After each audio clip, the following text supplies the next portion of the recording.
எப்படி இருக்கீங்க எல்லாரும்? இன்னைக்கு பார்க்க போறது கிண்டர் கார்டன் ஸ்கூல் பேக்ஸ். இதுல வெளியில எடுத்துட்டு போறதுக்கு நம்ம ஒரு பேக்ஸ் இருந்தா கிட்டுக்கு நல்லா இருக்குமேனு ஒரு ஃபேன்சியா இருந்தாலும் அதுக்கு இது ரொம்ப யூஸ்ஃபுல்லா இருக்கும். நீங்க ட்ரை அவுட் பண்ணுங்க. இது வந்து பாய்க்குள்ள கலெக்ஷன், ஸோ மங்கி கலெக்ஷன். அடுத்தது வந்து ஸ்பேஸ் மேன். ஸோ உங்க கிட் வந்து ஸ்பேஸ் லவரா இருந்தா இது கண்டிப்பா யூஸ்ஃபுல்லா இருக்கும். அடுத்து கேர்ள்ஸ்க்கு ஸோ டோமி டிடிஎஸோட டீம்ல 2 டீம் வந்துருக்காங்க.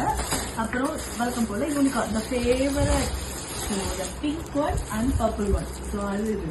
So now I show you the monkey team. ஏன்னா என் பையனுக்கு ரொம்ப பிடிக்கும், அதனால அதை காட்டுறேன். ஸோ இதுல வந்து 1 கம்பார்ட்மெண்ட் தான் இருக்கு. கிண்டர்கார்டன் போற பசங்களுக்கு இது ரொம்ப ஈஸியா இருக்கும், யூஸ்ஃபுல்லாகவும் இருக்கும். இது எக்ஷல் உங்களுக்கு வந்து நல்ல குவாலிட்டி, உடையாது. 5 இயர்ஸ் ஓல்டு இருப்பாங்க. இது 12 inches வரும். ஸோ இது பர்ஃபெக்டா இருக்கும் உங்களோட கிண்டர் கார்டனுக்கு. அதுக்கப்புறம் மார்க் எங்கேயாவது நீங்க வெளில போனீங்கன்னா சூப்பர்வா இருக்கும் உங்க கிட்டுக்கு. கலெக்ஷன். By, subscribe.